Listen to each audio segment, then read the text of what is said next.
Esto me sucedió meses después del confinamiento. Como muchas personas, me quedé sin empleo, razón por la cual me tocó ingeniármelas para ganar dinero. Fue cuando se me ocurrió la idea de vender pasteles. Cuando digo pasteles, me refiero al envuelto que se hace con hoja de bijao y lleva arroz con algún tipo de carne. Yo aprendí a hacerlos por mi abuela, que cuando le pedían encargos nos ponía a sus nietas a ayudarles con la preparación. Fue así como empecé con ese emprendimiento. Al principio fue duro porque como nunca he sido una persona de conocer mucha gente, me tocaba salir a la calle. Mi hijo me acompañaba y llevábamos cada uno una cava en la que acomodábamos alrededor de 30 pasteles. Los primeros días vendíamos muy poco. Nos tocaba rematar la mayoría o regalarlos en algunos casos para que no se fueran a dañar. Tampoco quería vender comida guardada, así que eso no era una opción para mí. Además porque yo tenía la fe puesta y firme en que me iba a ir muy bien en ese negocio. Y resultó que sí. En vuelta de 2 meses la situación fue tomando otro camino, al punto en que ya no tenía que salir a caminar a las calles, sino que la misma gente llegaba a mi casa a apartar de a 2, de a 3, de a 5. Había días en que algunos negocios de por ahí cerca me hacían pedidos grandes y así fue como nació una pequeña empresa familiar. Pero uno nunca sabe quién está pendiente de que a uno le vaya bien para hacerle el mal a uno. Algo que siempre me decía mi abuela es que cuando uno es feliz, que cuando uno logra algo, es cuando más discreto debe ser. Las bendiciones hay que agradecerlas, pero también hay que saber cuidarlas de los envidiosos. Porque quien menos uno cree, está ahí viendo por dónde hacerte caer. Hay gente que es así, que no prospera, pero que tampoco les gusta que otros prosperen. Fue algo que aprendí de la peor manera. Resulta que ahí cerca yo tenía una vecina, una mujer de unos 40 y tantos años. Cuando la situación en pandemia se puso más difícil, a ella prácticamente la dejaron sola. Y nosotros en la casa, conmovidos con la situación que ella estaba viviendo, que no tenía para comer ni nada, la cogimos y como si fuera una persona más de la casa, la incluíamos en las compras del mercado, que siempre que se hacía una compra, la apartábamos lo de ella. Mi esposo, en ese sentido, siempre fue una persona muy generosa. Tristemente terminó formando parte de las cifras fatales que dejó la pandemia. El caso es que a esa mujer hasta las puertas de mi casa le abrí. Se llevaba con mis hijos, comía en la misma mesa y yo la veía casi como una hermana, lo cual para mí significaba mucho porque yo soy hija única. Lo más cercano a un hermano que tuve eran mis primas, pero cuando cada una formó su hogar no volvimos a juntarnos, al menos que hubiera un velorio, porque uno es así. A la familia viene a verla solo cuando hay desgracias. Un día cualquiera, esa mujer, pongamos que se llama Mariela, conoció a un muchacho con el que comenzó a salir. A mí nunca me dio buena espina, pero esas son cosas en las que a uno no le corresponde meterse.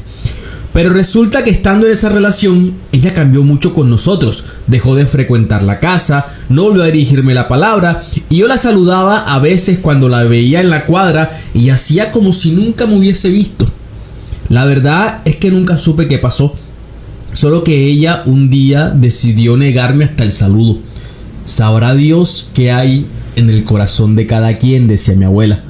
Ella al final no la volví a ver con ese muchacho. Supe que el tipo era como un cantante o algo así, que la quiso estafar con la casa y la dejó con un problema grande en el banco. Cuando eso le pasó, ella quiso volver a hablarme, pero imagínate, yo estaba resentida con ella. Yo la saludaba e intercambiábamos uno que otro comentario, pero la verdad yo no tenía ningún interés de ofrecerle de nuevo mi amistad. Además porque ya en ese momento estaba enfrentando una situación bastante difícil. Era yo sola con mis 2 hijos y sin trabajo. Los ahorros que tenía eran pocos y no me iban a aguantar sino hasta un par de meses. Fue ahí cuando empecé lo de la venta de pasteles. Recuerdo que aquella mañana venía yo del mercado con unas cosas para completar un pedido. Yo vivía en una casa que tiene 2 entradas. Una que es la puerta principal y otra que es un callejón que pasa por el lateral de la casa y llega hasta el patio. A mí me gustaba usar esa entrada. Bueno, esa vez estaba yo con mis cosas, bajé un momento la bolsa para buscar las llaves y escucho que tocan la reja de la puerta principal. Yo me doy la vuelta para asomarme porque desde la reja de esa entrada no se alcanza a ver si hay alguien en el callejón. Pero antes de asomarme, yo escucho la voz de Mariela que saluda a la persona que estaba tocando. Así que yo me quedé quieta para escucharla. ¿La muchacha de los pasteles no está atendiendo?, le preguntó el señor a Mariela, a lo que ella le dijo: yo no la he visto, pero yo no le recomiendo que coma de esos pasteles. Yo he entrado a esa casa y eso sinceramente dan ganas de vomitar. Muy puerca esa gente con la comida. Aquí vinieron a reclamarle la otra vez porque una niña se intoxicó, le decía a ella. Yo en ese momento me llené de rabia, pero no quise salir a confrontarla. Simplemente abrí la puerta del portón y la tiré con fuerza para que ella supiera que yo había escuchado todo. Después de ese día comenzó a actuar de forma extraña. Como ya yo tenía una buena fama en la zona con mis pasteles, aparte de los encargos, ponía una vitrina en la terraza y la gente llegaba. No duraba ni 2 horas ahí cuando ya lo había vendido todo. A ella eso le molestaba. Pasaba siempre por la calle cuando yo estaba vendiendo y hacía comentarios al aire. Tan tranquilo que era este barrio y tienen que venir a dañarlo. Caramba, que tal que fueran buenos. La gente con tal de no cocinar come cualquier porquería, decía y escupía en la calle justo enfrente de mi casa. Alguien en esos días ya me había advertido que muchos de esos comentarios no eran simples improperios. Algunos podían ser ataduras, sobre todo aquellos en los que cerraba escupiendo. Porque esa es una acción de desprecio que termina ministrando sobre los malos deseos hacia una persona. Yo no le daba crédito a esas advertencias, no creía que Mariela llegara a tal punto de hacerme brujería, pero me estaba equivocando. Una vez me tocó ir a la tienda a comprar unas bolsas porque se me habían acabado y había gente esperando unos pedidos. Fue cuestión de 5 minutos, en los que dejé a mi hijo mayor al pendiente de la vitrina. Cuando vengo de regreso, me encuentro a Mariela recibiendo un pastel de manos de mi hijo. A mí se me hizo raro, pero cuando ella vio que yo venía, agarró la hoja, la desenvolvió toda, tiró el pastel al suelo y lo pisoteó con las chancletas. A mí eso me molestó, pero quise preguntar primero qué había pasado. A lo que ella, con un tono muy grosero, me grita que le habían vendido una porquería, que eso estaba podrido. Todo eso está podrido, decía. Obviamente la gente que estaba ahí se incomodó y se fue. Pero como yo no me iba a quedar con esa, empecé a discutirle y a decirle que no fuera embustera, que esos pasteles estaban recién hechos. Así que agarré uno de los que estaban en la vitrina y me llevo la sorpresa de que olía horrible. Y así con todos. Yo lo que hice fue recoger y cerrar, dejándola a ella sola en la calle gritándome cosas, pero estaba realmente desconcertada. Entonces me fui a la cocina a revisar los que estaba preparando y cuando miro la olla, todo eso parecía un masacote de basura nadando en espuma blanca. Todos los pasteles que había hecho ese día se habían dañado. Por más que buscara una explicación, no la encontraba, pues según recordaba, todo lo que había comprado estaba en buenas condiciones. No lograba entender la situación. De ahí en adelante, todo fue un martirio. Todo lo que compraba se dañaba en cuestión de minutos. La estufa dejó de funcionar.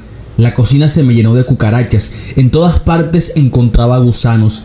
Hasta una culebra saqué una vez de mi cuarto. Quise hacer un fogón de leña y me quemé el brazo. Cuando intentaba envolver un pastel, la hoja se rompía. La gente dejó de comprarme y al final, después de semanas batallando con esa situación tan frustrante, decidí cerrar, pensando en reevaluar lo que estaba haciendo y si era momento de montar otro tipo de negocio. Pero por más que intentaba, nada me salía bien. Comenzó en esos días a darme un dolor fuerte en la espalda y mi hijo menor se enfermó. Yo llegué al borde de la desesperación cuando ese niño, después de 20 días hospitalizado, el médico me dice que no veía mejoría, que lo que era estaba afectando su sistema inmunológico y no le veía muchas esperanzas de vida. Ahí el mundo se me vino abajo. Yo realmente no sé qué fue lo que pasó esa madrugada en esa habitación del hospital, pero yo recuerdo haber estado hablando con mi hijo y que él me dijo que ya se sentía muy cansado, que quería dormirse para siempre, así lo dijo. Yo solo guardé silencio, recosté la cara sobre su barriguita y me quedé ahí dormida junto a él. Cuando en un momento sentí que alguien me tocó el hombro y que una presencia pesada se posó en la habitación. Yo solo abrí los ojos y por debajo de mi brazo, sin girar la cabeza, vi que alguien estaba de pie detrás de mí. Una persona con un traje negro que le llegaba hasta los tobillos. Llevaba los pies descalzos, lo recuerdo bastante bien, porque sus uñas eran horribles, casi como garras, y las venas se le hinchaban sobre el empeine, formando líneas negras que parecían palpitar. Yo me puse de pie casi que de un salto cuando vi eso. Me di media vuelta asustada, con el corazón que se me quería salir, pero no había nadie. Todo estaba frío y solo. En ese momento, el niño también se despertó, y lo primero que hizo fue decirme que había soñado con la abuela. ¿Con mi mamá?, le pregunté. No, con mami Ana no. Era con la abuela, me repitió. Se refería a su bisabuela, lo cual me sorprendió mucho más porque cuando ella falleció, él estaba recién nacido y en la casa nunca he tenido fotos de ella porque a ella no le gustaba eso. ¿Te refieres a mi abuela?, le volví a preguntar. ¿La mamá de mami Ana? Sí, me respondió él. Luego respiró profundo y continuó con su voz chiquita. Me dijo que te quiere mucho y que no te preocupes por eso, que ella ya se encargó. Eso fue lo último que el niño dijo y su corazón dejó de latir esa noche. Yo regresé a mi casa como a los 2 meses. Me fui para el pueblo donde una tía y le pedí a un primo que se encargara de poner la casa en venta. Regresé justo cuando le salió comprador.